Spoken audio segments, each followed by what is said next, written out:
forward with session number 13 of your chapter diversity in living organisms. तो अभी हम यहाँ पे सेशन नंबर 13 डिस्कस करने वाले हैं, in which we are going to discuss about question answers of this session. So let's start with the question number 1. Why do we classify organisms? हम organisms को classify ही क्यों करते हैं? And the answer is, as we know, there are several living things on the earth. It is not easy to study all of them by one. Obviously, जो world है उसमें काफी different type की diverse चीजें present है, diverse things present है.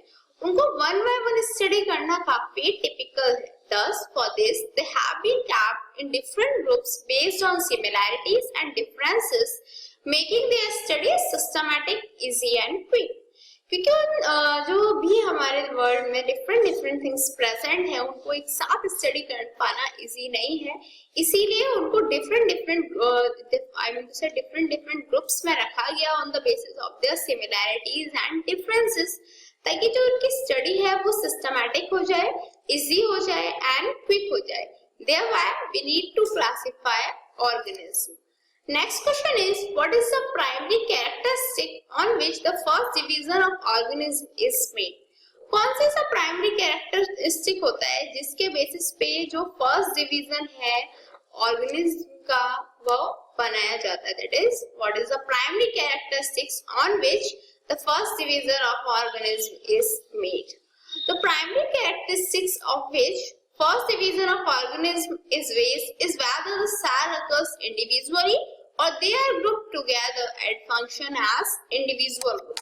कौन सा रहता है प्राइमरी कैरेक्टरिस्टिक की जो सेल है या तो वो इंडिविजुअली प्रेजेंट है या फिर ग्रुप ऑफ सेल्स की फॉर्म में वो इंडिविजुअल से काफी सारे ग्रुप प्रेजेंट हैं एक साथ जो एक इंडिविजुअल ग्रुप की तरह फंक्शन कर रहे हैं. दैट इज, जो ऑर्गेनिज्म है वो यूनिसेल्युलर है, वन सेल वाला है, या फिर जो ऑर्गेनिज्म है वो मल्टीसेल्युलर है जिसमें ग्रुप ऑफ सेल्स प्रेजेंट रहता है.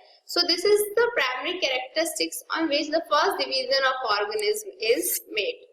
Next question is, which do you think is a more basic characteristics for classifying organism?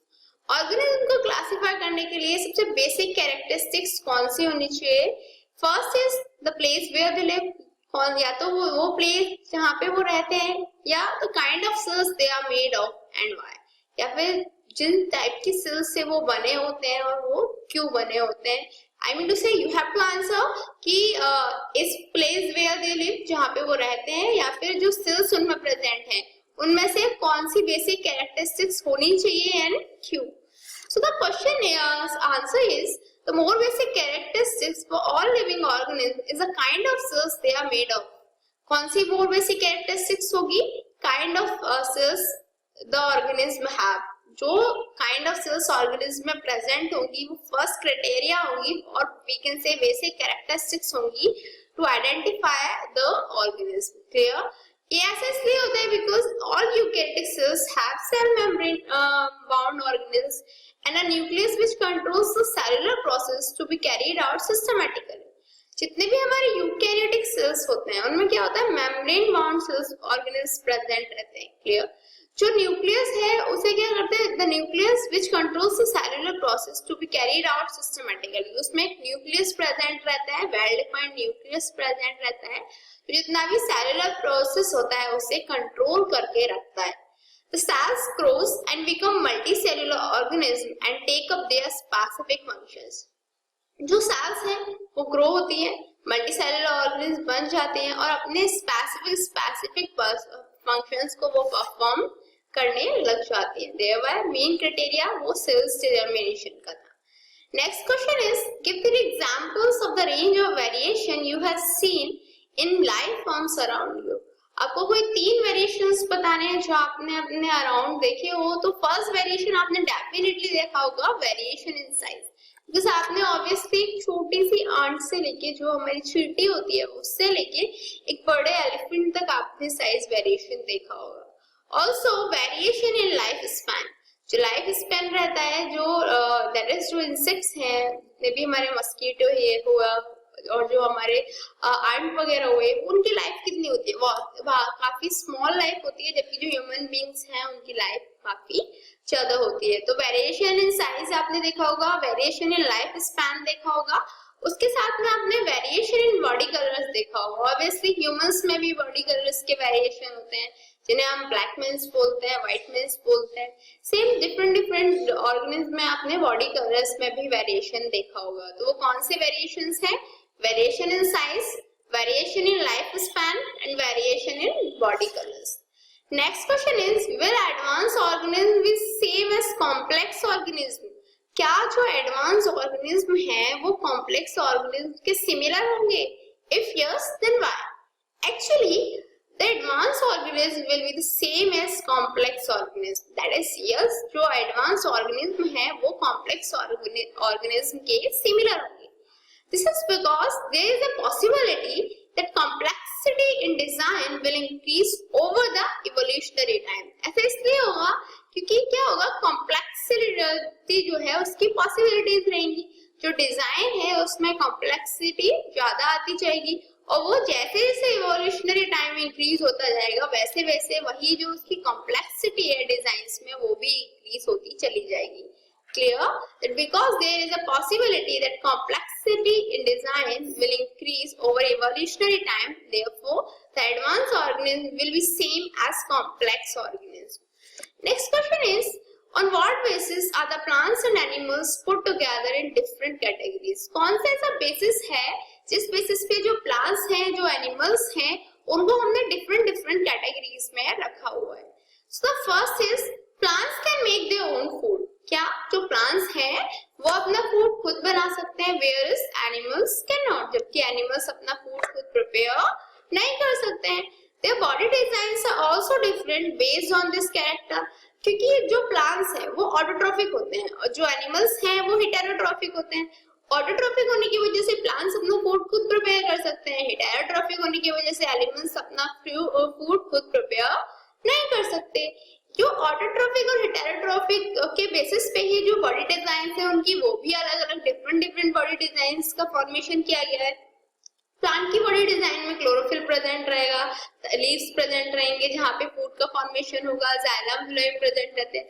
लेकिन एनिमल्स में क्या होता है, डाइजेस्टिव सिस्टम्स प्रेजेंट रहते हैं। क्यों? क्योंकि वहाँ पे फूड का सीक्रेशन नहीं होता, हमें फूड को इनहेल करना पड़ता है, इनटेक करना पड़ता है। देयरफॉर ये जो बेसिस है वो क्या है, autotrophic mode of nutrition and heterotrophic mode of nutrition की वजह से ही दोनों में डिफरेंट कैटेगरीज में हमने दोनों को रखा है। So they are put into different categories. Next question is, in which kingdom will you place an organism which is single cell, eukaryotic or photosynthetic? कौन से किंगडम में आप ऑर्गेनिज्म को रखोगे जो सिंगल सेल है, यूकैरियोटिक है एंड फोटोसिंथेटिक है? अभी सिंगल सेल है तो क्लियर है ना, यूनिसेल्युलर होगा।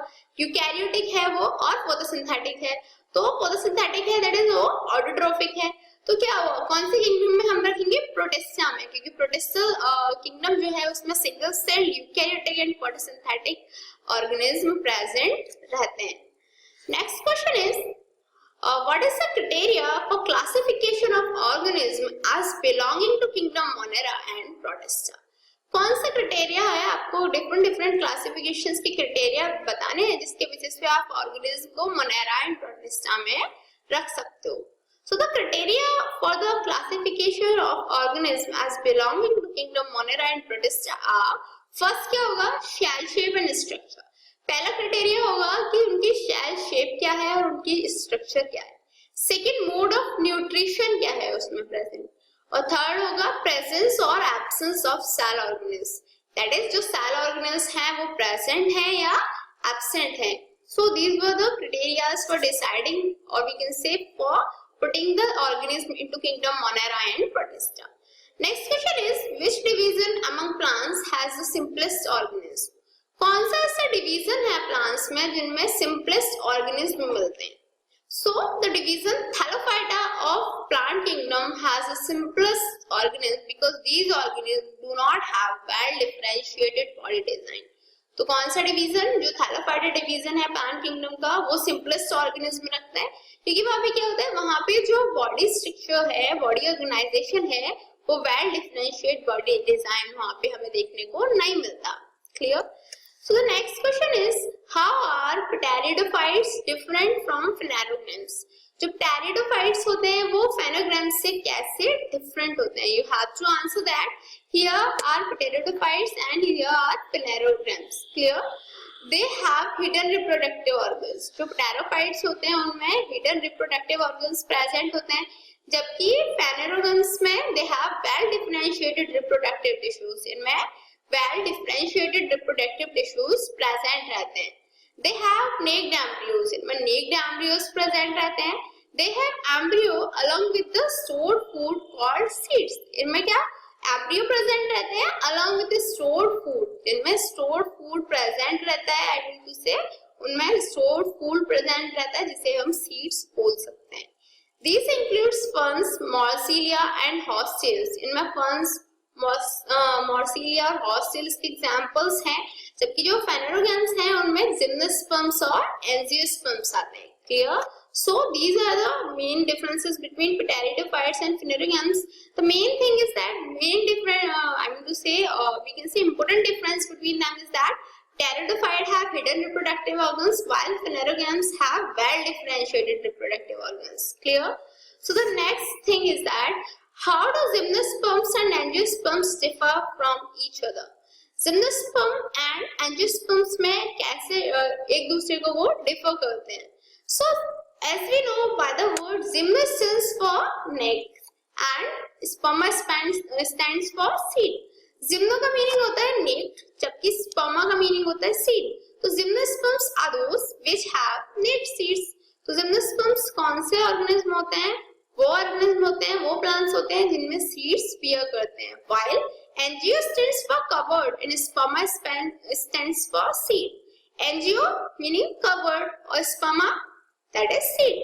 तो वो organism जिसमें जो seeds हैं वो covered seeds मिलते हैं वो angiosperms होते हैं. Clear?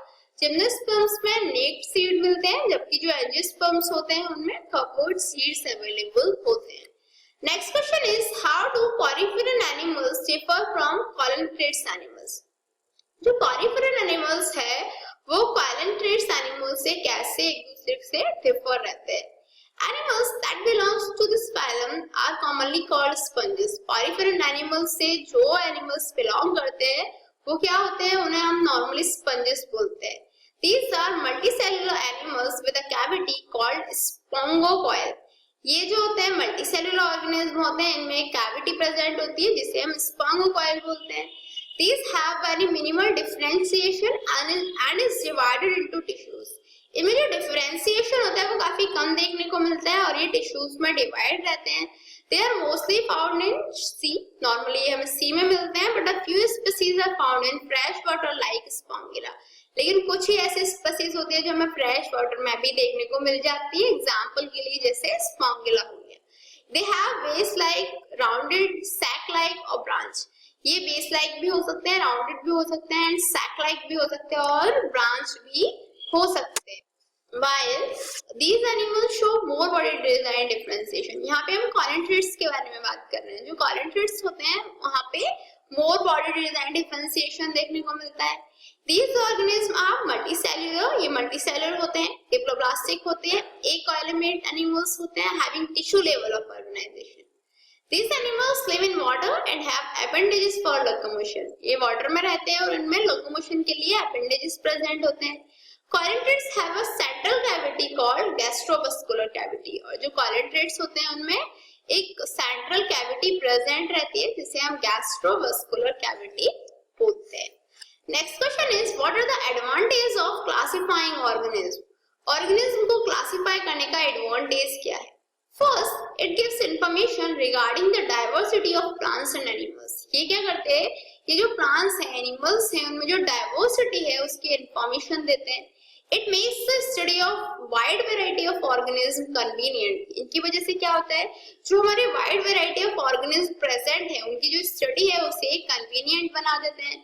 It helps us to understand the pattern of evolution. ये क्या करते हैं? जो पैटर्न है evolution का उसे समझने में हमारी हेल्प करते हैं. And it forms the basis for the development of other biological sciences like ecology, biography, biochemistry and other disciplines of biology. जितनी भी हमारी other biological science हुई जैसे ecology हुई, biography हुई, biochemistry हुई, उनके बारे में भी स्टडी करने में से हमें हेल्प मिल जाती है. Next question is explain the basis for grouping organism into 5 kingdoms. Organism को 5 किंगडम्स में प्लेस करने के लिए कौन से ऐसे बेसिस हैं जो माने गए? So the basis for grouping organism into 5 kingdoms depends on their, वो जो बेसिस थे वो किस पे डिपेंड करते थे? First shell shape and structure, जो ऑर्गेनिज्म है उनकी शेल शेप क्या है, उनकी स्ट्रक्चर क्या है. सेकंड बॉडी ऑर्गेनाइजेशन, जो ऑर्गेनिज्म है उनकी बॉडी ऑर्गेनाइजेशन क्या है. And third mode of nutrition, जो ऑर्गेनिज्म है उनमें मोड ऑफ न्यूट्रिशन क्या गिवन है. So these were the basis for grouping organism into 5 kingdoms depending, I mean to say, in which they have to be placed. Next question is which organisms are called primitive and how they are different from so-called advanced organisms. The organisms which have ancient body designs that have not changed much are called primitive organisms or lower organisms. These are simple life forms. वो organism जो ancient body design रखते थे, जिनमें काफी ज्यादा changes नहीं मिलते थे, उन्हें हम प्रिमिटिव बोलते थे, जिन्हें हम लोअर ऑर्गेनिज्म भी बोल सकते हैं, और उनकी जो लाइफ फॉर्म होती है वो सिंपल रहती है. जबकि the organisms that have acquired their particular body design relatively in recent time are called advanced organisms. लेकिन वो ऑर्गेनिज्म जिन्होंने अपनी पर्टिकुलर या कॉम्प्लेक्स बॉडी डिजाइन गेन कर लिए अभी रिसेंट टाइम में, उन्हीं को हम एडवांस ऑर्गेनिज्म कहते हैं, और इनकी जो लाइफ फॉर्म होती है वो कॉम्प्लेक्स होती है. सिंपली आप ये समझ सकते हो, एंशिएंट टाइम के जो ऑर्गेनिज्म थे जिनकी बॉडी डिजाइन ज्यादा डिफरेंशिएटेड नहीं थी, वो ज्यादा कॉम्प्लेक्स नहीं थी, उन्हें हम प्रिमिटिव कहते थे. और अभी रिसेंट टाइम के जो ऑर्गेनिज्म हैं जिन्होंने बॉडी डिजाइन में चेंजेस आ गए हैं, कॉम्प्लेक्सिटी आ गई है, उन्हें हम एडवांस ऑर्गेनिज्म कहते हैं. Next question is what are the major divisions in the plant है, what is the basis for these divisions. जो प्लांटेड है उसमें मेजर डिवीजन्स कौन से हैं और उनमें बेसिस क्या है उनका. So there are 5 major divisions in plant है. These are thallophyta, bryophyta, pteridophyta, gymnosperms and angiosperms. Clear? Thallophyta, bryophyta, pteridophyta, gymnosperms and angiosperms. Basis क्या है इनके डिवीजन्स का? Well differentiated plant body with distinct part. किसमें कैसे कैसे differentiated plant body present है, क्या डिस्टिंक्ट पार्ट्स प्रेजेंट है. Second, presence of special tissues for the transport of water and other substances. जो वाटर और अदर सब्सटेंसेस के ट्रांसपोर्टेशन के लिए जो स्पेशल टिश्यूज है वो प्रेजेंट हैं या नहीं है, उसके बेसिस पे हमने इनको क्लासिफाई किया. And third one is ability to bear seeds and seeds are enclosed within fruits और नॉट. नेक्स्ट हमने क्लासिफाई किया कि क्या उनमें वो सीड्स देने की, सीड्स बियर करने की एबिलिटी रखते हैं, और यदि रखते हैं तो जो सीड्स हैं वो फ्लूइड में एनक्लोज होंगे और नहीं. Clear? So the extra question is does silver fish belongs to Pisces family. एक एक्स्ट्रा क्वेश्चन है, मेरे को काफी इंटरेस्टिंग क्वेश्चन लगा, that's why I am asking you. Does silver fish belongs to Pisces. क्या सिल्वर फिश जो होती है वो पाइसेस से बिलोंग करती है? क्योंकि पाइसेस में जितनी भी फिशेस होती हैं सब पाइसेस ग्रुप में ही आती हैं, तो क्या सिल्वर फिश भी पाइसेस में बिलोंग करती है? Actually no. Scientific name of silverfish is Lepisma and it belongs to phylum Arthropoda. ये जो सिल्वरफिश है इसका जो साइंटिफिक नेम है लेपिस्मा होता है, और ये पाइसेस में बिलोंग नहीं करती, ये आर्थ्रोपोडा फैमिली से बिलोंग करती है, आर्थ्रोपोडा फाइलम से बिलोंग करती है. Clear? That no, the silverfish does not belong to Pisces, it belongs to phylum Arthropoda. So what did we learn today? आज हमने क्या स्टडी किया? आज हमने जितना भी हमारे डाइवर्सिटी इन लिविंग ऑर्गेनिजम्स के क्वेश्चन आंसर्स थे, इन टेक्स्ट क्वेश्चन आंसर्स थे और एक्सरसाइज क्वेश्चन आंसर्स थे, उनके बारे में स्टडी किया. कुछ क्वेश्चंस जो स्किप्स हैं वो सिर्फ डिफरेंशिएशंस हैं, जो आप ऑब्वियसली जब ऑलरेडी लास्ट 14 सेशंस कर चुके हो तो आपको उनसे क्लियर हो जाएंगे. By the way, it's time I need to say it's enough for this chapter. Good luck.